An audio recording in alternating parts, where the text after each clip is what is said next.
So hello everyone, स्वागत है आपका पी वाई क्यू दरबार के ऑफिशियल यूट्यूब चैनल पे, जहां हमने लिया 30 डेज का हिस्ट्री चैलेंज। इस हिस्ट्री चैलेंज की ये जो है 6th लेक्चर है, छठा दिन है आज हम पढ़ने वाले हैं महाजनपदास एंड मगध एम्पायर के बारे में। ठीक है, तो शुरू करते हैं। तो अभी तक हमने जो पढ़ा है वो ये है।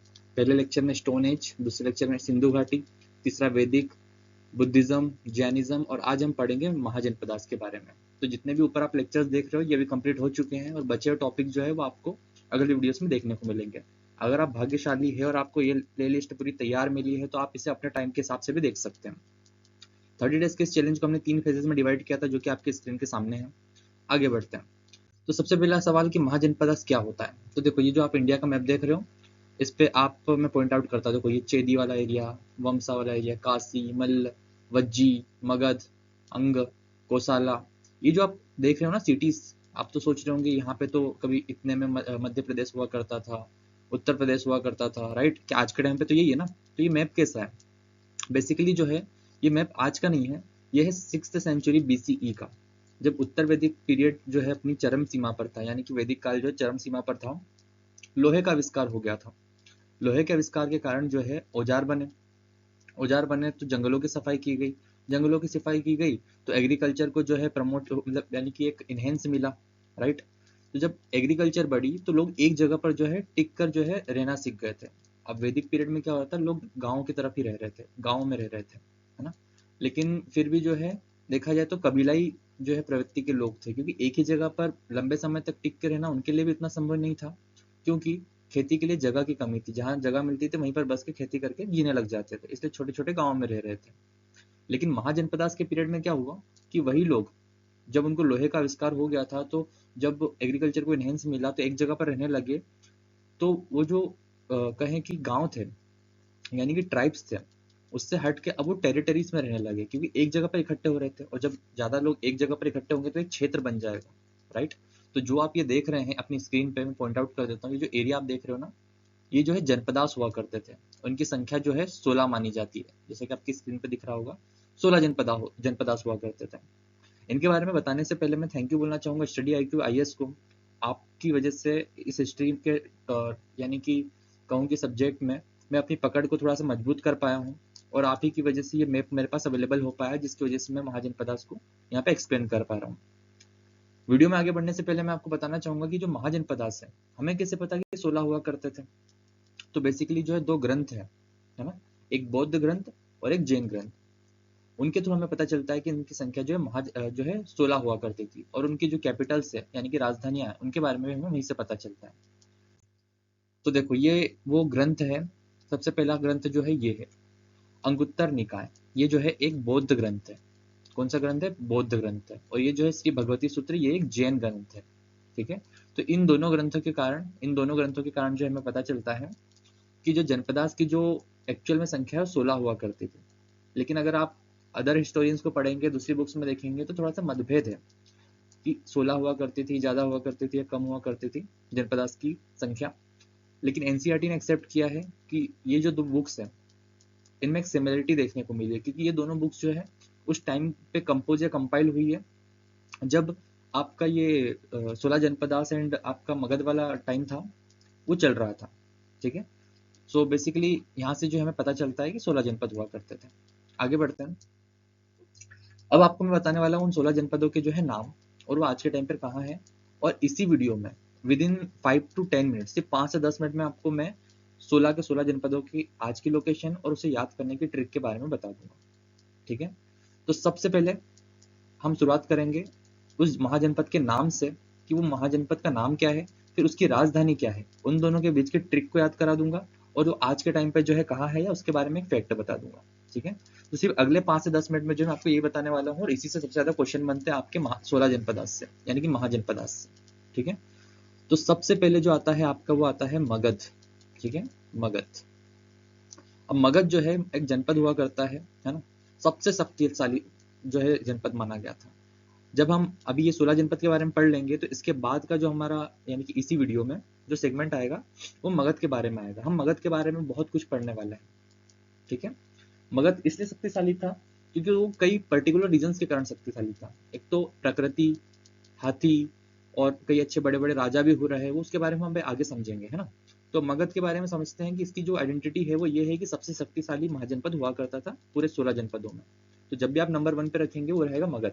ठीक है, अब इसकी राजधानी जो है वो राजगृह है या पाटलिपुत्र है। ठीक है, राजगृह भी याद कर सकते हैं, पाटलिपुत्र भी याद कर सकते हैं, वो दोनों एक ही है। ठीक है, अब इसको याद करने का ट्रिक बताता हूँ। ट्रिक बताने से पहले मैं आपको ट्रिक के लिए एक जो है बात बताना चाहूंगा कि बेसिकली होता क्या है कि जिन ट्रिक से हम याद करने वाले हैं 16 जनपदों को, उनकी राजधानियों को, थोड़ी सी वियर्ड होती है।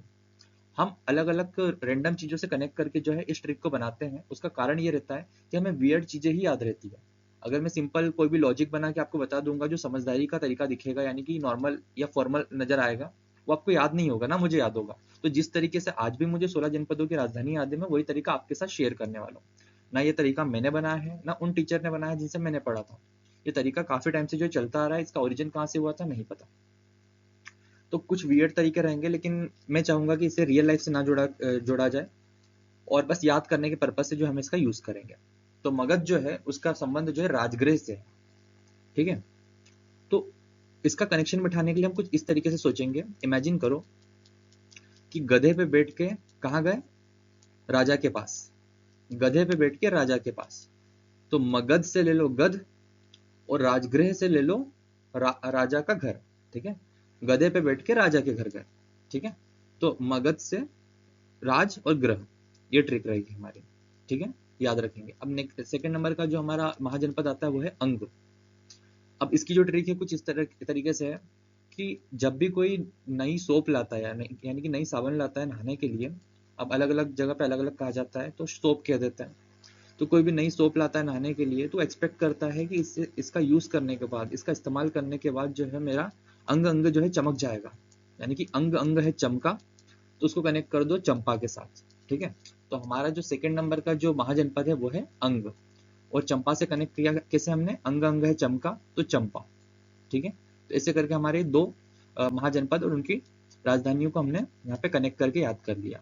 अब अंग की चमका बिहार के भागलपुर क्षेत्र में, आपने बिहार में भागलपुर क्षेत्र के बारे में जो सुना होगा या फिर से कहीं पे आपने देखा होगा न्यूज वगैरह में, तो आज का जो बिहार का भागलपुर क्षेत्र है उसी को जो है अंग महाजनपद कहा जाता है, जिसकी राजधानी चंपा हुआ करती थी।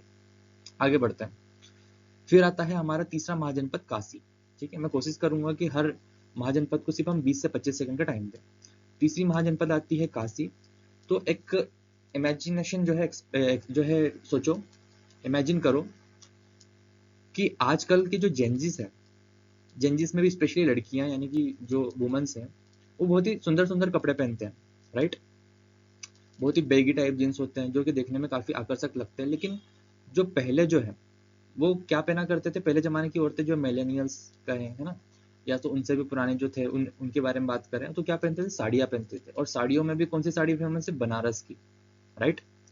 तो काश जेंजिस भी जो है एक बार साड़ी को ट्राई करें, राइट। तो इस चीज को हम कनेक्ट करेंगे हमारी तीसरी महाजनपद से कि काशी को करेंगे काश, और वाराणसी यानी कि बनारस को कर देंगे कि काश बनारसी साड़ी वो जो है पहने। तो ऐसा कनेक्शन जो बिठा के हम याद कर सकते हैं तीसरे महाजनपद को। ठीक है, अब वाराणसी जो है गंगा किनारे है, इसके बारे में इतना याद रखेंगे। ठीक है, तो इससे हमारा तीसरा महाजनपद कंप्लीट होता है। फिर आता है कौशल। ठीक है, तो कौशल नाम का कोई लड़का रहता होगा बस्ती में, है ना। कौशल नाम का लड़का रहता है किसी बस्ती में, तो कौशल से जोड़ देंगे श्रावस्ती को। अब यहाँ पर जो है भगवान बुद्ध ने सबसे ज्यादा उपदेश दिए थे। ठीक है, तो जो मैंने आपको पीडीएफ दिया है ना गौतम बुद्ध वाला, बुद्ध धर्म वाला, उसमें आपको जो है श्रावस्ती का जिक्र मिलेगा जहाँ पे गौतम बुद्ध ने सबसे ज्यादा उपदेश दिए हैं। ठीक है, तीसरा आता है आपका वत्स। अब वत्स को कर देंगे मस्त। ठीक है, राइम कर रहा है, एक दूसरे के साथ थोड़ा सा इंटरकनेक्ट कर रहा है। तो जो है मस्त जो है, हाँ वत्स, सॉरी सॉरी सॉरी, इसमें आपको जो है थोड़ा सा चेंज करता हूँ। वत्स जो है इसे कहेंगे कि जब भी आप भगवान शिव के पास जाते हैं कुछ वरदान मांगने के लिए, तो वो जो है आप उनके सामने प्रार्थना करते हैं या कहें कि उनके सामने जो है तपस्या करते हैं, तो कहते हैं वत्स जाओ तुम्हें जीने का वरदान दिया। ठीक है, लेकिन जब भी वो वरदान देते हैं किसी भी राक्षस को या इंसान को कि हाँ ठीक है तुम्हें अमर किया या तुम्हें शक्तिशाली बनाया, तुम अदृश्य हो सकते हो, उड़ सकते हो, कोई भी सा भी जो है उन्हें वरदान दिया जाता है, तो बाद में वो जो जिन्हें वरदान मिलता है वो इसका मिस यूज करते हैं। ज्यादातर तो यही देखने को मिला है कि भगवान शिव ने जिससे जिससे वरदान दिए उन्होंने इसका मिस यूज करा। ठीक है, तो फिर बचाने कौन आता है, विष्णु जी अलग अलग अवतार लेके। रावण को मारने के लिए राम भगवान भेजे, कंस को मारने के लिए श्री कृष्ण भेजे। ठीक है, तो ऐसे ऐसे अलग अलग टाइम पे जो है विष्णु जी को ही परेशान होना पड़ता है ना। तो इस चीज के लिए जो है विष्णु भगवान जो है शिव भगवान को कोसते हैं कि आप क्यों बार बार दे देते हो वरदान, राइट। तो इस चीज का कनेक्शन करने के लिए जो है मैंने यहाँ पर रखा है वत्स को कोसाम्बी के साथ। ठीक है, तो वत्स जो है कोसाम्बी यानी कि कोसा, इतना याद कर रखेंगे। देखो, हो सकता है आपको थोड़ा सा वियर्ड लगे इसे याद करना, लेकिन कसम से बता रहा हूँ ये मैंने एटलीस्ट मुझे लगता है कि 1 साल पहले याद किया होगा अराउंड, और मैं इसे डायरेक्टली आज देख रहा हूँ और मेरे दिमाग में डायरेक्टली ट्रिक आ जाती है कि इस ट्रिक से जो इसे कनेक्ट किया था। ठीक है, थोड़ा सा कंफ्यूजन हो जाता है मुझे भी, बट अगर ऑप्शन देखता हूँ तो मैं डायरेक्टली क्लिक कर सकता हूँ इसका राइट आंसर क्या रहेगा। ठीक है, वो आपके साथ भी हो जाएगा जब इस ट्रिक का यूज करेंगे। अब आता है आपकी छठी महाजनपद। छठी महाजनपद जो है वो ये है वज्जी, है ना। तो इसका जो ट्रिक है वो तो काफी वियर्ड है कि वज्जी को कर दो वाजी, वैशाली से मिलने गए थे। वाजी वैशाली से मिलने गए थे, तो वैशाली जो है राजधानी हो जाएगी आपकी वज्जी की, और वज्जी जो है महाजनपद हो जाएगा वैशाली राजधानी का। अब इसके बारे में जो है विश्व का पहला गणतंत्र यानी कि रिपब्लिक माना जाता है। 8 कुलों का संघ वैशाली को माना जाता है। इसके बारे में इतना सा याद रखेंगे, नहीं भी रखेंगे तो अभी आगे क्वेश्चंस बनेंगे, पीडीएफ दूंगा तो उसमें याद हो जाएगा। तो ऐसा कोई लोड लेने वाली बात नहीं है, जितना अभी मैं समझा रहा हूँ बस उतना देखते जाओ। 7वां महाजनपद है मल्ल। ठीक है, तो मल्ल जो है उसका कुशीनगर से हम कनेक्ट करते हैं। वो ऐसे होगा कि मल्ल आपको पता होगा कि स्पोर्ट्स होता है। ठीक है, मल्ल बेसिकली एक स्पोर्ट्स होता है। तो अगर आपको पूछा जाए कि मल्ल करने जाओगे या मल्ल करोगे, तो बोलोगे नहीं मैं कुश्ती करूंगा। ठीक है, तो मल्ल का कनेक्शन बैठेगा कुशी से, कुशी यानी कि कुशीनगर, तो कुश्ती हो जाएगा। ठीक है, यहाँ बुद्ध और महावीर दोनों को निर्वाण प्राप्त हुआ। ठीक है, तो मल्ल कुशीनगर में जो है बुद्ध और महावीर दोनों को निर्वाण प्राप्त हुआ था, ऐसा हम याद रखेंगे इस एरिया में। ठीक है, फिर आता है आपका महाजनपद नंबर 8 चेदी। चेदी में से सिर्फ आप इतना ले लो दी। ठीक है, अब देखो अगर मान लो आपका आपकी बड़ी दीदी से यानी कि बहन से जो है झगड़ा होता है, तो आप मान लो हाथ उठा देते हो क्योंकि आप फिजिकली ज्यादा स्ट्रांग हो, है ना। और जो आपकी दीदी है वो मस्तिष्क से ज्यादा स्ट्रांग है क्योंकि वो वुमन है। ठीक है, और आप आदमी हो यदि, तो आप एक्सपेक्ट कर सकते हो कि आपकी बहन से ज्यादा आप फिजिकली शक्तिशाली होंगे, और आपकी बहन आपसे ज्यादा जो है मानसिक रूप से शक्तिशाली होगी। तो अगर आपने आपकी बहन को मारा यानी कि दीदी को मारा, तो क्या वो आपको उल्टा हाथ मारेगी? उसे पता है कि वो कमजोर है शारीरिक रूप से, है ना। तो वो आप पर हाथ नहीं उठाएगी, वो किसको जाके बोलेगी? पापा को जाके बोलेगी। तो उन्होंने अपनी मति का इस्तेमाल किया, मति यानी कि मस्तिष्क का इस्तेमाल किया। तो दी ने यूज किया अपनी मति का। ठीक है, उससे हो जाएगा आपका शक्तिमती, और कई कई पे आपको शुक्तिमती भी लिखा हुआ देखने को मिलेगा, याद रखेंगे। आज का बुंदेलगढ़ क्षेत्र जो है महाभारत के शिशुपाल के जहां से थे ना, उस एरिया में जो आपको शुक्तिमती देखने को मिलेगा। ठीक है, आगे बढ़ते हैं। हमारे जो अगले जो 16 महाजनपद में से हमने आधे महाजनपद कंप्लीट कर लिए हैं, 8 महाजनपद। बचे हुए 8 महाजनपदों को अगली स्लाइड में हम कंप्लीट करते हैं। ठीक है, तो अभी तक हमने 8 महाजनपदों के बारे में पढ़ लिया है। बची हुई 8 महाजनपदों का हम 2 से 3 मिनट में यहाँ पे कंप्लीट कर देते हैं। ठीक है, तो सबसे पहले जो है हमारे 9वीं महाजनपद आती है वो है कुरु। ठीक है, और कुरु की जो राजधानी है वो है इंद्रप्रस्थ। तो कुरु को हम एक्सपेक्ट करते हैं, मान लेते हैं कि कुरु जो है कुर्सी के लिए यूज हो रहा है, कुर्सी। ठीक है, और स्वर्ग की सबसे बड़ी कुर्सी किसके पास है, यानी कि स्वर्ग का राजा किसे कहा जाता है? इंद्र को। ठीक है, तो स्वर्ग का राजा कौन है? इंद्र, और उसे कनेक्ट कर रहे हैं कुरु को कुर्सी से। ठीक है, तो ऐसा कनेक्शन बिठा के हम ये याद कर सकते हैं। अब आता है अगला महाजनपद जो कि 10वें नंबर का महाजनपद है पांचाल। तो पांचाल का ट्रिक कुछ ऐसा रहेगा कि ये है पांच उंगलियां हैं, और पांचों को मिला के जो है मैंने इसे एक पंच बनाया। और ये पंच बना के अगर मैं किसी के मुंह पर मारता हूँ या किसी की भी चीज पर मारता हूँ, किसी इंसान को मारता हूँ, तो कांप जाएगा। अगर आप भी मारोगे तो सामने वाला कांप जाएगा। तो इसकी जो राजधानी रहेगी वो रहेगी काम्पिल्य। ठीक है, काम्पिल्य। और इसका जो सेकंड नंबर वाला ये जो है राजधानी देख रहे हो आप, ये वाली अहिछत्र। तो अगर आपने किसी को मारा तो उसका छत्र हिल जाएगा। छत्र जो होता है ना जो ऊपर, अगर आप उसे मारोगे तो उसका छत्र भी हिल जाएगा, कांपेगा और छत्र भी हिल जाएगा। तो दोनों राजधानी आप याद कर सकते हो पांचाल से। पांचाल को एक पंच की तरह याद करो। ठीक है, अगला आता है आपका आपकी महाजनपद नंबर 11 मत्स्य। ठीक है, तो मत्स्य को हमें अब कनेक्ट करना है मस्त के साथ। ठीक है, तो क्या मस्त खेलता है विराट कोहली? क्या मस्त खेलता है विराट कोहली? तो इसकी राजधानी रहेगी विराटनगर। ठीक है, तो महाजनपद नंबर 11 जो रहेगी मत्स्य रहेगी, इसका जो राजधानी है वो विराटनगर रहेगी। उसकी ट्रिक मैंने आपको बताई है। ठीक है, जो कि आज के जयपुर और राजस्थान के क्षेत्र में माना जाता है। ठीक है, और पांडवों ने अपना अज्ञातवास जो है, वनवास जो है पांडवों वाला, वो यहीं पर बिताया था। ठीक है, फिर आता है आपका यहाँ पर राजधानी सॉरी आपकी महाजनपद सुरसेन। तो देखो सुरसेन से याद रखना है सेना को, ठीक है। और इंग्लिश में भी देखो आप देख पा रहे हो सेना लिखा हुआ है यहाँ पे, है ना, सुरसेन। तो सेना जो है किसकी बड़ी थी, किसकी बहुत बड़ी सेना हुआ करती थी, वो हुआ करती थी कंस की। कंस की सेना बहुत बड़ी थी। और कंस कहाँ का राजा था, मथुरा का। तो इसकी जो राजधानी है वो मथुरा रहेगी, याद रखेंगे। अगला जो हमारा महाजनपद आता है वो आता है अश्मक। ठीक है, अश्मक, अश्व मतलब क्या होता है, घोड़ा। तो घोड़े पे आप लेके जा रहे हो पोटली, घोड़े पे आप जब जाते हो सामान लेके तो पोटलियां एक साइड बांध के खुद बैठ के जाते हो, आप मूवीज में भी देखते होंगे पुराने जमाने के। तो अश्व का जो कनेक्शन है वो पोटली से जो है बिठा के आप इसे याद कर सकते हो, पोटली बोल सकते हो या पोटन बोल सकते हो, दोनों एक ही है।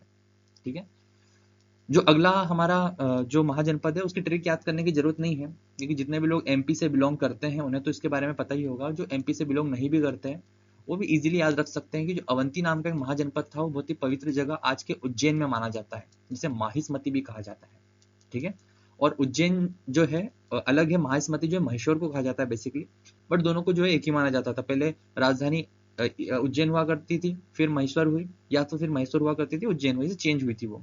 ठीक है, वो इसके बारे में अभी हम पढ़ेंगे यहाँ पे। फिर आता है आपका महाजनपद नंबर 15 गांधार। तो अगर मैं अभी एक पत्थर से बात करूंगा, यानी कि एक शिला से बातें करूंगा, तो आप बोलोगे गधे हो क्या, शिला से बात कर रहे हो। ठीक, शिला यानी कि पत्थर। ठीक है, तो इसका कनेक्शन ऐसे बैठेगा कि गांधार का जो है हम गधा मान सकते हैं कि गधे हो क्या, शिला से बात कर रहे हो। तो इस महाजनपद का कनेक्शन जो है राजधानी नंबर 15 यानी कि तक्षशिला से इस तरीके से बैठेगा। और ये आज के टाइम पे वर्तमान पाकिस्तान में, और तक्षशिला पहला विश्वविद्यालय, सबसे प्राचीन विश्वविद्यालय माना जाता है। कई बार क्वेश्चन बनता है कि विश्व का सबसे प्राचीन विश्वविद्यालय कौन सा है। ठीक है, तो ज्यादातर ऑप्शन में जो है क्या लगा दिया जाता है, आपका जो बिहार वाला है जिस क्या बोलते हैं उसे, मुझे नाम नहीं याद आ रहा एग्जैक्टली, बहुत मैं डायरेक्टली से नाम भूल गया हूँ मैं। तो उसे जो है सिलेक्ट कर देते हो, जबकि इसका राइट आंसर तक्षशिला रहेगा जो आज के पाकिस्तान में। ठीक है, मैं आपको याद करके बताऊंगा मैं किसकी बात कर रहा हूँ। ठीक है, उसके बाद जो लास्ट महाजनपद है वो है कम्बोज। ठीक है, तो इसका कुछ ट्रिक इससे ऐसे बनेगी कि कम्बोज उठा वरना हार्ट अटैक आ जाएगा। तो कम्बोज का जो कनेक्शन बैठेगा वो हाटक से बनेगा। ठीक है, ये हाटक है एक्चुअली में, हाटक। ठीक है, और इसे राजपुर भी कहा जाता है। इन दोनों में से कोई सही याद कर लो, काम हो जाएगा। ठीक है, तो हमने अभी जो है 16 महाजनपदों को उनकी राजधानी के साथ ट्रिक के माध्यम से याद किया। अगर आपको जो अभी मैंने ट्रिक बताई, इस ट्रिक को जो है एक बार और देख लेते हो और एक बार मन में दोहरा लेते हो, तो आपके दिमाग में पूरा टाइम यही चलता रहेगा और आपको याद हो जाएगी। ठीक है, और रही बात एक यूनिवर्सिटी की जो बिहार में है, मुझे एग्जैक्टली नाम नहीं याद आ रहा, अगर आपको याद हो तो प्लीज कमेंट में डाल देना। एक ही तो यूनिवर्सिटी है जो काफी लेट बनी थी, आपके चंद्रगुप्त मौर्य के टाइम पे बनी थी। नहीं, चंद्रगुप्त मौर्य के टाइम पे नहीं बनी थी, बहुत आगे चल के टाइम पे बनी थी, तक्षशिला। और उसका नाम बहुत फेमस है, मुझे एग्जैक्टली याद नहीं आ रहा है, बिहार में है, मुझे इतना याद है। ठीक है, तो आपको अगर याद आए तो आप कमेंट कर देना। आगे बढ़ते हैं। तो देखो वैदिक काल से महाजनपद तक का सफर अभी तक हमने पढ़ा कि लोहे का आविष्कार हुआ, औजार अच्छे श्रेष्ठ बने, हमने जंगलों को काटा, फिर हमने खेती बाड़ी को जो है प्रमोट किया, खेती बाड़ी प्रमोट हुई तो लोग एक जगह रहने लगे। तो जहाँ कबीलों में रह रहे थे अब क्षेत्र में रहने लगे। अब वो जो क्षेत्र है, जो कबीले के जो लोग थे अब वो क्षेत्र में रहने लगे, उनके पैर टिक गए एक जगह, तो लोग इकट्ठा होने लगे, तो शक्ति बढ़ी। तो जनपदों ने एक दूसरे को जीता, एक दूसरे पर युद्ध करा कि चलो अब आपका लैंड हमारा हुआ, अब यहाँ से आने वाला जो टैक्स है या खेती बाड़ी हो या जो अनाज है वो हमारा होगा। तो ऐसे करके जो है जनपद बने, और ऐसे बड़े बड़े होकर वो 16 महाजनपद बने। और उन 16 महाजनपदों में सबसे श्रेष्ठ या सबसे ज्यादा उन्नत माना गया था मगध के बारे में। तो बस हमारा ये वाला टॉपिक बस खत्म होने वाला है, और अब इसके बाद हम मगध के बारे में पढ़ेंगे। बस एक बात और याद रख लो कि 6ठी शताब्दी में ही हुआ था, क्योंकि उत्तर वैदिक काल जब खत्म हुआ था उसके बाद जो है आपको महाजनपदों का काल जो है देखने को मिला था, जिस टाइम पे बौद्ध धर्म और जैन धर्म भी एक्टिव थे। ठीक है, यानी कि स्टार्ट ही हुए थे। अब इसे जो है द्वितीय नगरीकरण क्यों कहा गया था, क्योंकि पहला नगरीकरण जो है हड़प्पा को माना गया था। अब लोग वापस से गांव से हटकर अब शहरों में बसने लगेंगे, उसके बारे में हम आगे पढ़ेंगे। ठीक है, तो हम अब जो है बेसिकली महाजनपदों से आगे बढ़ के मगध के बारे में पढ़ने वाले हैं, क्योंकि महाजनपदों का इंट्रोडक्शन मैंने दे दिया है कि महाजनपद क्या हुआ करते थे, उन 16 के 16 महाजनपदों के नाम, उनकी राजधानी, उनके बारे में छोटे मोटे एक आधे पॉइंट्स वो मैंने आपको बता दिए हैं, वो भी ट्रिक के माध्यम से याद कराए हैं। ठीक है, और अभी थोड़ी देर पहले जो मैं यूनिवर्सिटी भूल गया था, मैंने अभी जस्ट चेक किया, वो नालंदा यूनिवर्सिटी की बात कर रहा था। ज्यादातर लोग क्या होता है ना, जब कोई भी सवाल पूछता है ना कि विश्व की सबसे पुरानी यूनिवर्सिटी यानी कि भारतीय इतिहास में, तो वो नालंदा पे क्लिक कर देते हैं, बट उसका जो आंसर है वो तक्षशिला रहेगा, जो कि आज के पाकिस्तान अफगानिस्तान वाले एरिया में, और आपका जो नालंदा यूनिवर्सिटी वो आज के बिहार में है। ठीक है, तो वो ओल्डेस्ट नहीं है, काफी ओल्ड है बट ओल्डेस्ट नहीं है। ठीक है, तो अभी हम जो पढ़ने वाले हैं वो मगध के बारे में पढ़ेंगे, इसके बारे में, मगध के बारे में। ठीक है, तो मगध के बारे में पढ़ने से पहले मैं आपको बता देता हूँ कि प्रकृति सुरक्षा यानी कि ये क्या लिखे हुए पॉइंट्स बता देता हूँ कि इन सब में सबसे सर्वोच्च यानी कि सबसे श्रेष्ठ मगध को क्यों माना गया था, वो क्या पॉइंट्स थे जिसने मगध सबसे सर्वोच्च माना गया था। मैं आपको आने वाले 2 से 3 मिनट या 4 मिनट में जो है आपको समझाने वाला हूँ। ठीक है, तो मगध की पहली राजधानी जो है राजगृह बनी, जैसे कि हमने याद किया कि गधे पे बैठ के जो है राजा के घर जाया जा रहा था, तो मगध की राजधानी राजगृह। ठीक है, तो क्योंकि राजगृह 5 पहाड़ियों से घिरा था, यानी कि 5 पहाड़ियों अगर आइट साइड रहेगी, देखो यहाँ पे एक पहाड़ी बनी मैंने, एक पहाड़ी बनी, एक पहाड़ी बनी, एक पहाड़ी बनी और एक पहाड़ी बनी, 1 2 3 4 5। ठीक है, और ये मान लो आपका मगध है, ये येलो वाला पोर्शन। ठीक है, तो अगर ये 5 पहाड़ियों से घिरा है तो इस पर आक्रमण करना काफी ज्यादा आसान होगा या मुश्किल होगा? मुश्किल होगा, राइट। तो मुश्किल होने के कारण जो है ये प्रकृति की सुरक्षा में था, तो जिस कारण से इसे जो है प्राकृतिक सुरक्षा भी मिली। ठीक है, सेकेंड चीज जो थी, इसकी जो राजधानी बाद में पाटलिपुत्र कर दिया गया, ये कोई खास इंपॉर्टेंट फैक्ट उसके सर्वोच्च होने का नहीं था, बट मैं आपको बता रहा हूँ क्योंकि क्वेश्चन जो है एग्जाम में आता है। तो पहली राजधानी राजगृह बनी थी और दूसरी राजधानी बनी थी पाटलिपुत्र। ठीक है, अब क्या हुआ कि जो 5 पहाड़ियों से घिरा है इसमें 3 नदियां आती थी, गंगा, सोन और गंडक। अब उसका संगम भी यहीं पर होता था, तो नदियां भी मिली इन्हें, तो पानी भी हुआ करता था, और उस टाइम पे तो जो एग्रीकल्चर था वो नदियों पे, वर्षा ऋतु पे डिपेंड करता था। इसका मतलब ये कृषि में भी आगे होंगे, जो कि अभी हम आगे पढ़ेंगे। तो पहला पॉइंट क्या है कि 3 नदियां थी, 5 इसमें पर्वतों से घिरा हुआ था, और पहली राजधानी राजगृह और दूसरी राजधानी पाटलिपुत्र थी। आगे बढ़ेंगे, लोहे की खानें। ठीक है, आज के टाइम पर भी आप उस एरिया में देखोगे तो लोहे की खदानें देखने को मिलती है। ठीक है, जो बिहार झारखंड वाला एरिया है वहाँ पे लोहे की खदानें हैं। और आपने सुना भी होगा टाटा स्टील जमशेदपुर की जो वहाँ पे एक स्टील की जो खदान है, वहाँ पे लोहा वगैरह निकाला जाता है, तो आज भी है वो, और उस टाइम पे भी था। ठीक है, तो मगध के पास आधुनिक झारखंड और बिहार वाले क्षेत्र जो कि मैंने अभी आपको बताया। ठीक है, तो उस टाइम पे जो है लोहे की खदानें हुआ करती थी, लोहे की खोज हुई, तो लोहे की कोई कमी नहीं थी उनके पास, तो औजार बनाना, हथियार बनाना उनके लिए काफी आसान हो गया था। तो दूसरा रीजन था लोहे की खदानें होना, मगध में लोहे की खदानें हुआ करती थी। हाथियों का प्रयोग, देखो एलिफेंट जो है उसकी, हाथियों की जो तादाद थी वो मगध के पास सबसे ज्यादा मानी गई थी, जिसका इस्तेमाल करके वो जो युद्ध में जीत जाते थे, और यहाँ तक कि दुश्मनों से दोस्ती करने के लिए भी उन्हें हाथी तोहफे में देकर अपनी तरफ कर लेते थे। ठीक है, और दूसरी चीज ये थी कि जब क्या होता था ना कि जब इंसान युद्ध में लड़ते थे, हाथी नहीं हुआ करते थे युद्ध में, तो बड़े बड़े दरवाजों को तोड़ना नामुमकिन हो जाता था कि एक इंसान जो है युद्ध के समय, इतनी हड़कंप मची हुई है, वो इतने बड़े दरवाजे को तोड़ के किले के अंदर नहीं जा सकते हैं।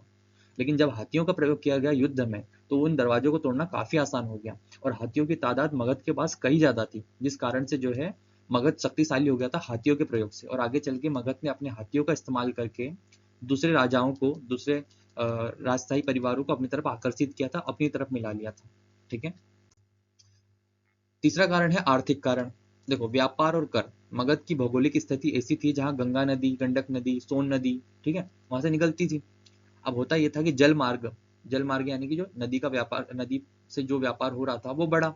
अब अगर आपके एरिया में से, अगर एक्सपेक्ट करो कि अगर आप मगध के राजा हो या जो भी हो, ठीक है, वहाँ के एरिया के कोई इंचार्ज हो, और आपके सामने से, आपकी नदी में से, आपके एरिया में से अगर कोई सामान लेके जाएगा, ट्रेड करेगा, तो आप टैक्स लोगे कि नहीं लोगे, क्योंकि आपके एरिया में से ट्रेड हो रहा है।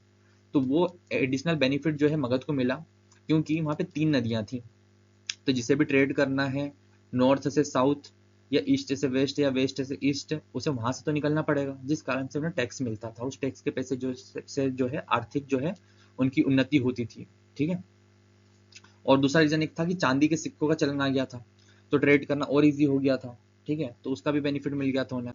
तो आगे बढ़ते हैं, शासकों का योगदान। ठीक है, एक ये बहुत इंपॉर्टेंट रीजन है कि बाकी रीजन तो है ही है। अब ये सारी चीजें तो वहां पे पहले से भी होगी, चलो लोहे की खोज नहीं हुई थी, चलो चांदी के सिक्कों का वो वाली चीजें भी साइड कर दो, लेकिन 5 पहाड़ियां तो पहले से होगी, नदियां भी पहले से निकल रही थी वहां से। लेकिन जो शासक होते हैं उनका मस्तिष्क, उनका दिमाग लगाया गया, उनकी जो ट्रिक्स थी, उनकी टेक्निक्स का यूज करके मगध इतना जो है पावरफुल बना था। तो देखो रिसोर्सेस काफी नहीं थे, वही बात वो वहां पे भी लिखी हुई है, मैं तो मन से ही बोल रहा था, बट वही बात लिखी हुई है कि रिसोर्सेस तो पहले से थे। एंड ऑफ द डे इंसान का दिमाग, इंसान की ट्रिक्स ही जो है एक एरिया को मजबूत बनाती है। इंसान मैटर करते हैं, राजा से जो है प्रजा शक्तिशाली होती है, राज्य शक्तिशाली होता है। ठीक है, तो जब बात करते हैं मगध की, तो मगध के टाइम पे बिंबिसार, अजातशत्रु, महापद्मनंद, है ना, ऐसे जो बड़े बड़े जो राजा हैं, कूटनीतिज्ञ राजा मिले, बुद्धिमान राजा थे, जिन्होंने जो है इस मगध के एम्पायर को जो है बहुत ही बड़ा बनाया था। ठीक है, तो शासकों का योगदान इसमें बहुत ही इंपॉर्टेंट हो जाता है। ठीक है, धार्मिक क्रांति का असर, तो देखो 6ठी शताब्दी ईसा पूर्व में जैन और बौद्ध धर्म का उदय हुआ। ठीक है, जैसा कि हमने पुराने वीडियोस में पढ़ा। इन धर्मों ने पुराने कर्म कांडों और वर्ण व्यवस्था की कट्टरता को चुनौती दी। पहले क्या चलता था, वर्ण व्यवस्था चलती थी, ब्राह्मण, क्षत्रिय, शूद्र, वैश्य। ठीक है, तो उस चीज को चुनौती किसने दी, बौद्ध धर्म और जैन धर्म ने। ठीक है, और उसे चुनौती देने के कारण और पुराने कर्म कांडों को जो है चीजें हुई थी, तो जिससे समाज में एक नई सोच और समानता का भाव आया था। यानी कि अब लोगों को लग रहा था कि हम बेहतर जीवन जी पाएंगे, हम जन्म के आधार पर हमें ऊपर नीचे नहीं रखा जाएगा, ये माना गया था। ठीक है, और आगे चल के जो है अजातशत्रु हो गए, बिंबिसार हो गए, इन धर्मों का संरक्षण भी दिया। जैन धर्मों को संरक्षण दिया किसी ने बौद्ध धर्मों को संरक्षण दिया। जैसे कि हम पढ़ेंगे कि चंद्रगुप्त मौर्य ने जो है आपके जैन धर्म को संरक्षण दिया था, और उन्हीं के पोते अशोक ने जो है बौद्ध धर्म को संरक्षण दिया था, खुद ने दोनों ने अपनाया था वो धर्म। ठीक है, तो ऐसा भी देखने को मिलता है। तो धार्मिक क्रांति का भी असर पड़ा था कि मगध इतना स्ट्रांग हो गया था। तो देखो बेसिकली क्या हुआ कि स्तंभ समझते हैं हम कि मगध इतना स्ट्रांग कैसे हुआ। तो भौगोलिक स्थिति, 5 पहाड़ियां, 3 नदियां। प्राकृतिक संसाधन, वहां पे लोहा वगैरह था, चांदी वगैरह के सिक्के चलन में आ गए थे, हाथी वगैरह उनके पास हुआ करते थे। ठीक है, सैन्य शक्ति, अब युद्ध में पहली बार हाथियों का यूज होगा तो उनकी शक्ति भी तो बढ़ेगी, क्योंकि सबके पास हाथी नहीं है। सबके पास होते तो चलो ठीक है कि बराबर है, बट उन्हीं के पास अगर हाथी है तो पहले से ही शक्तिशाली माने जाएंगे। ठीक है, आर्थिक मजबूती, गंगा के व्यापारिक मार्ग से टैक्स लिया जाता था, जैसा कि मैंने आपको बताया, है ना, और सिक्कों का प्रचलन हो गया था। कुशल नेतृत्व, बड़े बड़े जो शासक थे, बिंबिसार, अजातशत्रु, महापद्मनंद जैसे अत्यंत महत्वाकांक्षी राजा हुए, उन्होंने अपनी मति का इस्तेमाल करके मगध को स्ट्रॉन्ग कर दिया। ठीक है, आगे बढ़ते हैं। तो मगध के जो प्रमुख राजवंश है उनकी बात करेंगे, डायनेस्टीज की बात करेंगे, जो कि हमारे क्वेश्चंस में आता है। ठीक है, तो इसे याद करने के लिए जो है ट्रिक होती है, वो ट्रिक मैं आपको बता देता हूँ। पहले तो हसीन से याद करेंगे, हसीन। ठीक है, तो सबसे पहले जो आया आपके हर्यक वंश आया, फिर शिशुनाग वंश आया, फिर नंद वंश आया। ठीक है, अब इनके शासकों के बारे में मैं आपको बताऊंगा। इसी वीडियो का जो पार्ट 2 भी आएगा, उसमें सिर्फ जो है शासकों के बारे में मैं आपको बताने वाला हूँ। ठीक है, और पार्ट 2 में जो है सिर्फ शासकों के बारे में, उनकी टाइमलाइन, उन्होंने क्या किया, वो सारी चीजें रहेगी, और एडिशनल कुछ नहीं रहेगा, कोई वैसा वीडियो नहीं है कि उसमें शुरुआत से बताया जाएगा। एंड ऑफ द डे जो 6-7 जो है शासक रहे उस टाइम के, उनके लिए स्पेसिफाइक एक वीडियो बनाया जाएगा जिसकी लेंथ जो है 15 से 20 मिनट की रहेगी मात्र। तो ये वीडियो कंप्लीट करके आप उस वीडियो पे जा सकते हो, ताकि आपको उन शासकों के टाइमलाइन के बारे में, उन्होंने जो काम किया उसके बारे में थोड़ा डीप में मैं बता पाऊंगा। ठीक है, अब होता ये है कि सबसे पहले आता है हशीन माशुक में हर्यक वंश, फिर शिशुनाग वंश, और फिर नंद वंश। और माशुक में जो आता है आपका, वो आता है मौर्य वंश, सुंग वंश और कण्व वंश, और उसके बाद सातवाहन वंश भी आता है। ठीक है, तो हम इसे कंटिन्यू करके आगे लिख देते हैं। ये हो गया आपका हसीन, और ये कर दो आप इसे मा शु क। ठीक है, ये हो जाएगा आपका कण्व वंश। ठीक है, ये हो गया आपका सुंग वंश, और ये हो गया आपका मौर्य वंश। ठीक है, तो हर्यक वंश के जो राजा थे, संस्थापक थे, बिंबिसार हुआ करते थे। याद रखना है, बहुत इंपॉर्टेंट है एग्जाम के पॉइंट ऑफ व्यू से। और जो अजातशत्रु थे वो भी हुआ करते थे, जो प्रथम बौद्ध संगीति के शासक थे उस टाइम पे। ठीक है, फिर आता है शिशुनाग वंश, अवंती को जीतकर मगध में मिला दिया। ये वो व्यक्ति है जिन्होंने अवंती जो है राज हुआ करता था, उसे जो है अवध में मिला दिया था। फिर आते हैं नंद वंश, जो है कि भारत का पहला अक्षत्रिय साम्राज्य था। यानी कि इससे पहले जितने भी राजा महाराजा रहे वो क्षत्रिय वंश थे, लेकिन नंद वंश के जो महापद्म नंद थे, वो जो है क्षत्रिय वंश से नहीं थे।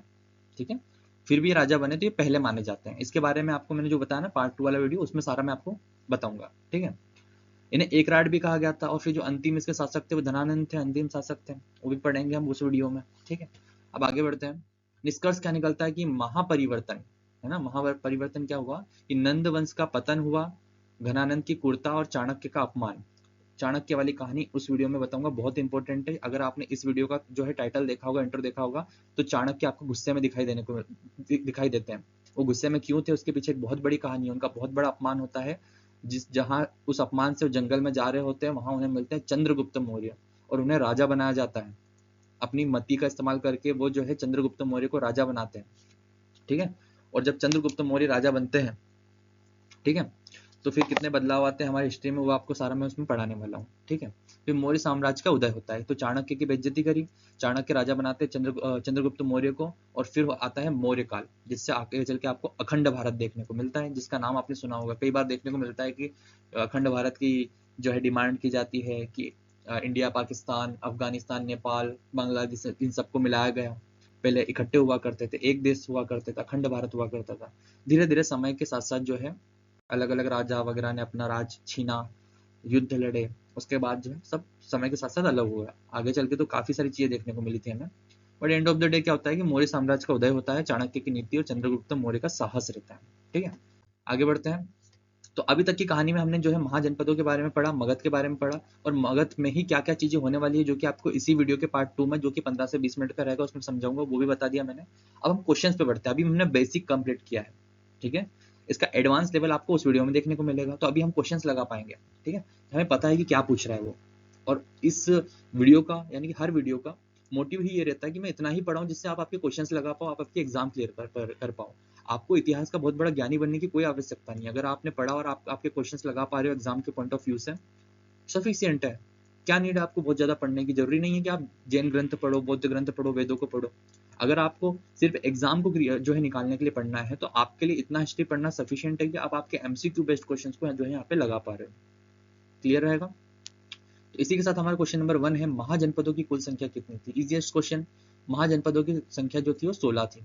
कितनी थी? 16। क्वेश्चन नंबर 2 की तरफ बढ़ते हैं। अंग महाजनपद की राजधानी क्या थी? आरआरबी एनटीपीसी ने सवाल पूछ लिया। देखो इस तरीके के ही सवाल आते हैं, इसलिए बहुत ज्यादा डीप पढ़ के या वेदों को पढ़ना शुरू कर दो, जैन ग्रंथों को पढ़ना शुरू कर दो, उसकी नीड नहीं है। अगर आप एनसीईआरटी की हिस्ट्री पढ़ना चाहते हो, आपको बहुत बड़ा ज्ञानी नहीं बनना हिस्ट्री का, आपको बस अपना एग्जाम निकालना है, तो उस एग्जाम के पॉइंट ऑफ व्यू से इतना ही इंपॉर्टेंट है कि आप उतना ही पढ़े जो एनसीईआरटी ने दिया है।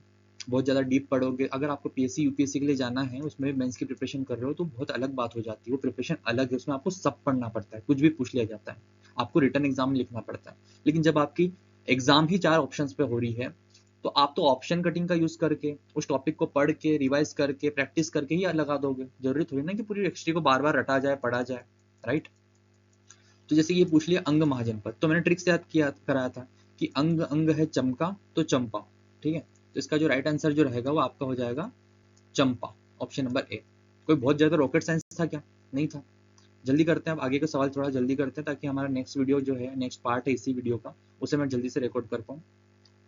तो क्वेश्चन नंबर 3 की तरफ बढ़ते हैं। मगध की प्राचीन राजधानी कौन सी थी? देखो मगध की 2 राजधानियां रही हैं। एक तो पहली जो थी वो थी आपकी राजगृह, जो कि इसका राइट आंसर रहेगा राजगृह, और सेकंड थी आपकी बाद में चेंज करके पाटलिपुत्र कर दी थी, ठीक है। हाँ, इससे ज्यादा डीप ये पूछ सकता है कि पाटलिपुत्र चेंज हुई थी तो किसने करी थी, ऐसे सवाल पूछ सकता है आपसे, ठीक है। तो बस आपको इतना ही लेवल रखना है, बहुत ज्यादा डीप जाने की जरूरत नहीं, हो जाएगा काम आपका इस तरीके से। क्वेश्चन नंबर 4 जो है वो पूछ रहा है वत्स महाजनपद की राजधानी क्या थी? वत्स से याद किया था हमने कि शिव जी जो है वो वत्स बोलते हैं ना कि वत्स जाओ तुम्हें वरदान दिया, फिर विष्णु जी कोसते हैं कि अरे यार प्रॉब्लम कर दी है शिव भगवान ने, चलो मैं ठीक करके आता हूँ, है ना।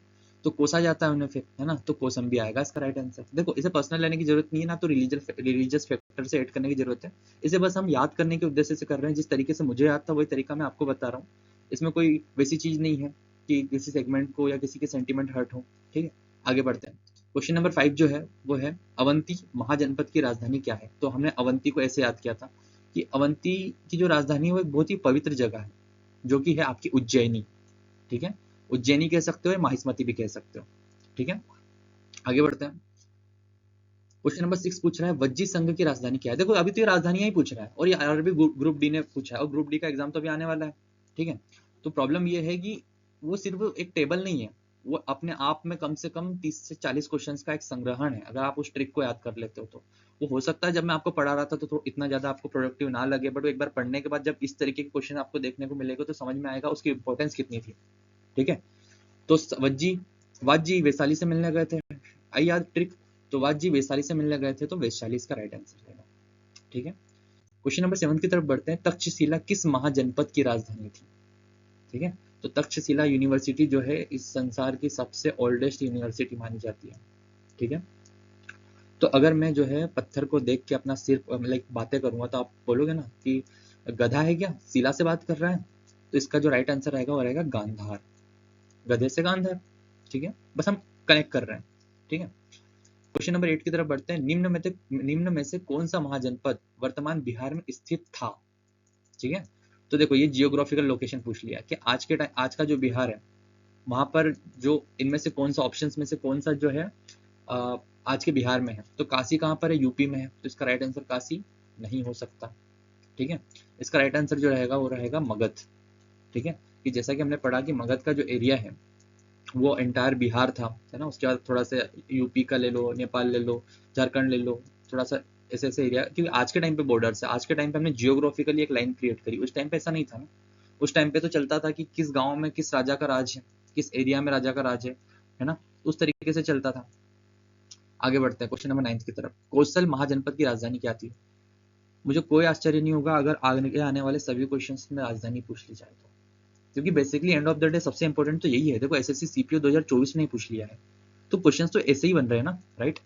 तो मैं ना ये वाली बातें फालतू नहीं करूंगा, उस क्वेश्चंस पे आऊंगा, क्योंकि बार बार जो है मैं थोड़ा सा मोटिवेट हो जाता हूँ कि जो पढ़ रहे हैं वही सारा आ भी रहा है, ठीक है। तो कौशल महाजनपद की राजधानी जो है, देखो कौशल यानी कि कौशल नाम का कोई लड़का रहता होगा किसी बस्ती में, श्रावस्ती, तो इसका राइट आंसर आएगा ऑप्शन नंबर ए श्रावस्ती, ठीक है। क्वेश्चन नंबर 10 जो है वो है पंचमार्क सिक्के किस धातु के होते हैं। पंचमार्क सिक्के जो है किस धातु के होते हैं, इसका राइट आंसर रहेगा ऑप्शन नंबर बी चांदी के होते हैं। किस चीज के होते हैं, चांदी के, याद रखेंगे। सीजीएल ने 2020 में पूछा था सवाल। आगे बढ़ते हैं क्वेश्चन नंबर 11 की तरफ। तो क्वेश्चन नंबर 11 पूछ रहा है निम्न में से कौन सा महाजनपद गणराज्य था। तो गणराज्य का मतलब क्या होता है पहले वो समझते हैं। तो बेसिकली कोई राजधानी होती है या कहें कि कोई महाजनपद होता है तो उसे कोई राजा चलाता है, ठीक है। वो अपने मंत्रियों का यूज करके या मदद से जो है एक राज्य को या राजधानी को महाजनपद को चलाते थे। लेकिन गणराज्य का मतलब होता है एक ऐसा राज्य या एक ऐसी जगह, ऐसा क्षेत्र जिससे कोई राजा नहीं बल्कि मल्टीपल जो है राजाओं या गण के द्वारा जो है, गण यानी कि लोग, गणतंत्र आपने सुना होगा ना। तो गण का मतलब होता है एक समूह, ठीक है, एक गण के द्वारा जो है चलाया जाए, ठीक है। तो वो जो जनपद था, ऐसा जनपद जिसे गणराज्य द्वारा चलाया जा रहा था वो था आपका वज्जी, ठीक है। वज्जी को जो है 8 महाजनपदों द्वारा चलाया जा रहा था, ठीक है। आगे बढ़ते हैं। क्वेश्चन नंबर 13 पूछ रहा है काशी महाजनपद की राजधानी क्या थी। तो हमने ट्रिक से याद किया था कि जंजिस के कपड़े तो बहुत सुंदर सुंदर पहनते हैं वो बैगी वगैरह, लेकिन काश इन लोगों को साड़ी के बारे में भी पता, काश ये लोग साड़ी भी पहन, साड़ी का भी जो है कहें कि यूज करते हैं, इसमें भी फैशन लेके आते नहीं, राइट। तो वो, और साड़ी कहाँ की फेमस है, बनारस की, तो बनारस यानी कि वाराणसी, ठीक है। इस पर तो एक मूवी भी आ रही है इसके नाम से, एस राजामौली जो है मूवी बना रहे हैं। मैंने इसका टीजर देखा था, बहुत ही सुंदर टीजर लगा था। आगे बढ़ते हैं। क्वेश्चन नंबर 14, पांचाल महाजनपद किस क्षेत्र में स्थित है। तो पांचाल की राजधानी क्या है पहले तो वो याद करते हैं। तो पांचाल को हमने ऐसे याद किया था कि ये 5 उंगलियां हैं, इससे एक हमने एक पंच बनाया यानी कि पांचाल बनाया 5 का। अब इसे अगर किसी को मारा जाए या आप भी ऐसा बना किसी को मारोगे तो वो कांप जाएगा, तो कांपिल्य राजधानी थी, उसका छत्र हिल जाएगा, है ना। तो अभी छत्र करके इसकी एक राजधानी हुआ करती थी, 2 नाम थे उसके। लेकिन आज का क्षेत्र अगर देखें तो ये वर्तमान में उत्तर प्रदेश में, ठीक है। तो पांचाल महाजनपद जो है आज के उत्तर प्रदेश में, याद रखेंगे। नेक्स्ट क्वेश्चन की तरफ बढ़ते हैं। तो क्वेश्चन नंबर 15 पूछ रहा है कुरु महाजनपद की राजधानी क्या थी। तो कुरु को हमने कैसे याद किया था, कुर्सी से रिलेट किया था। कुरु से कु उठा लिया था कुर्सी, और कुर्सी जो है स्वर्ग में सबसे बड़ी किसकी है, स्वर्ग का राजा किसे कहा जाता है, इंद्र को। तो इसका राइट आंसर रहेगा ऑप्शन नंबर ए इंद्रप्रस्थ, ठीक है। ये सारी चीजें पढ़ाई है, ऐसा कुछ नया क्वेश्चन एक भी नहीं आया, और ये सवाल तो एसएससी जीडी ने पूछ लिया है, और जीडी एग्जाम आपके सामने आने वाला है। तो एग्जाम के व्यू से अगर देखा जाए तो इतना ही पढ़ने में क्या दिक्कत है अगर यही सवाल आ रहे हैं आपके। हाँ, डीप स्टडी चाहिए होती है, लेकिन अगर उसी डीप स्टडी को करने में अगर आप 5 से 6 महीने लगा रहे हो और इतना पढ़ के आप 1 महीने में, और उसी 1 महीने में आप कवर कर पा रहे हो, वो भी अगर हर दिन 1 लेक्चर देखते हो, 3 से 4 लेक्चर देखते हो तो 8-9 दिन में कंप्लीट कर दोगे। तो इतनी स्टडी 8-9 दिन के हिसाब से काफी है अगर आप वनडे एग्जाम की प्रिपरेशन कर रहे हो। अगर आपके पास है इतना टाइम 5-6 महीने पढ़ने का, तो मैं बिल्कुल सजेस्ट नहीं करूंगा, मेरे लेक्चर्स उस चीज के लिए है ही नहीं। मेरे लेक्चर्स है कि अगर आपको 30 वीडियोस की या 30 दिनों के लेक्चर्स आपको इकट्ठे मिलते हैं तो 10 दिन में देख के कंप्लीट करके खत्म करो हिस्ट्री को। मत जाओ 4-4 5-5 घंटे के वन शॉट वीडियोस पे। अगर आपको उन वन शॉट वीडियोस पे जाना है तो आपके एग्जाम में दम होना चाहिए, पीएससी यूपीएससी लेवल का एग्जाम होना चाहिए आपका। अगर आपको वनडे एग्जाम्स पे जाना है तो कुछ भी पूछ लेगा, कुछ भी लेवल नहीं रहता। मैंने एग्जाम्स दिए हैं, मैं बता सकता हूँ इस चीज के बारे में, ठीक है। आगे तो क्वेश्चन नंबर 16 आपसे पूछ रहा है कि कंबोज महाजनपद किस क्षेत्र में स्थित था, यानी कि आज के टाइम पे कौन सा स्थान है जहां पर कंबोज स्थित है। तो उसका आंसर देने से पहले मैं आपको याद दिलाना चाहूंगा कि कम्बोज महाजनपद की जो राजधानी है वो कौन सी हुआ करती थी। तो इसका ट्रिक हमने याद किया था, कम्बोज उठा वरना हार्ट अटैक आ जाएगा। तो इसकी जो राजधानी थी वो थी राटक। क्या थी? राटक। ठीक है, ऐसे हमने याद किया था इस चीज को। इसका राइट आंसर जो रहेगा वो रहेगा उत्तर पश्चिम भारत, यानी कि आज का जो उत्तर पश्चिम भारत है वो इसकी राजधानी हुआ करती थी। तो उससे क्लिक कर देता हूँ, राइट आंसर कर देता हूँ। क्वेश्चन नंबर 17 की तरफ बढ़ते हैं। सुरसेन महाजनपद की राजधानी क्या थी? ठीक है, तो सुरसेन यानी कि सेना किसकी बड़ी थी? कंस की। कंस कहाँ का राजा था? मथुरा का। तो ऑप्शन नंबर ए इसका राइट आंसर रहेगा मथुरा। ठीक है, आगे बढ़ते हैं। क्वेश्चन नंबर 18 पूछ रहा है चेदी महाजनपद किस क्षेत्र में स्थित था? तो देखो दो ही बातें पूछ रहा है, या तो महाजनपद की राजधानी पूछ रहा है, या तो क्या पूछ रहा है कि आज के टाइम पे और कहाँ वो जगह कहाँ पर है। तो बस इतना ही तो याद करना है, आपका पूरा चैप्टर ही कंप्लीट हो रहा है 10 से 12 मिनट में, अगर आप प्रैक्टिस करते हो पीडीएफ के थ्रू। ठीक है, तो चेदी महाजनपद की पहले तो राजधानी याद करते हैं, है ना। तो चेदी जो है दी यूज किया था हमने, ये दी वाला वर्ड हमने यूज किया था कि अगर आप आपकी दीदी को मारते हो तो आपको रिटर्न में नहीं मारेगी, वो अपने पापा यानी कि आपके पापा को जाके कंप्लेन करेगी और फिर पापा आपकी सुताई करते हैं। तो दी किस चीज का यूज करती है? मती का। तो सुक्तिमती इसकी राजधानी हुआ करती थी। और आज के टाइम पे ये ऑप्शन नंबर ए बुंदेलखंड में जो है स्थित है, याद रखेंगे। क्वेश्चन नंबर 19 की तरफ बढ़ते हैं। तो मत्स्य महाजनपद की राजधानी क्या थी? तो अपन ने याद किया था कि क्या मस्त खेलता है विराट कोहली, तो मत्स्य को मस्त कर दिया था और विराट कोहली को विराटनगर। ठीक है, विराट कोहली और विराटनगर को हमने कनेक्ट कर दिया था। क्वेश्चन नंबर 20 की तरफ बढ़ते हैं। अश्मक महाजनपद किस क्षेत्र में स्थित था? यानी कि आज की जो है वो स्थिति पूछ रहा है कि आज के टाइम पे जो अश्मक है वो कहाँ पर स्थित है। पहले तो राजधानी याद करते हैं कि अश्मक यानी कि अश्व यानी घोड़ा, और घोड़े पे अगर आप बैठते हो तो आइट साइड पोटली वगैरह लेके बैठते हो, तो पोटनी और पोटल हमने ऐसे याद किया था, आपको याद होगा। तो आज के टाइम पे देखा जाए तो दक्षिण भारत इसका राइट आंसर रहेगा, ऑप्शन नंबर ए दक्षिण भारत में जो है ये क्षेत्र में स्थित है। ठीक है, आगे बढ़ते हैं। तो आइए क्वेश्चन नंबर 21 की तरफ बढ़ते हैं। महाजनपद काल किस शताब्दी में प्रारंभ हुआ? यानी कि जो महाजनपद काल है इसकी टाइमलाइन के बारे में पूछ रहा है। तो जो उत्तर वैदिक काल है वो एंड होता है और आपका बौद्ध धर्म जैन धर्म के साथ आपका महाजनपद काल भी शुरू हो जाता है। इसका राइट आंसर रहेगा ऑप्शन नंबर ए 6वीं शताब्दी ईसा पूर्व में। ठीक है, ईसा पूर्व वाली बात तो याद रखना, ये मत भूल जाना। ठीक है, क्योंकि ईसा पूर्व और ईसवी में काफी ज्यादा अंतर है, 1200 सालों का अंतर आ जाता है अगर आप ईसा पूर्व की जगह ईसवी कर देते हो। ठीक है, हालांकि ऑप्शंस में तो नहीं है बट एग्जाम में ऐसा आ जाता है। ठीक है, तो देखो एसएससी जीडी ने पूछा ऐसा सवाल, है ना। क्वेश्चन नंबर 22 पे बढ़ते हैं। बौद्ध ग्रंथ अगुत्तर निकाय में कितने महाजनपदों का उल्लेख मिलता है? इसका राइट आंसर रहेगा ऑप्शन नंबर बी 16 महाजनपदों का जो है हमें कहें कि उल्लेख मिलता है। और एक और जो है आपका जैन ग्रंथ है जिसका नाम है भगवती सूत्र नाम का जो पवित्र ग्रंथ है, उससे भी हमें पता चलता है महाजनपदों के बारे में।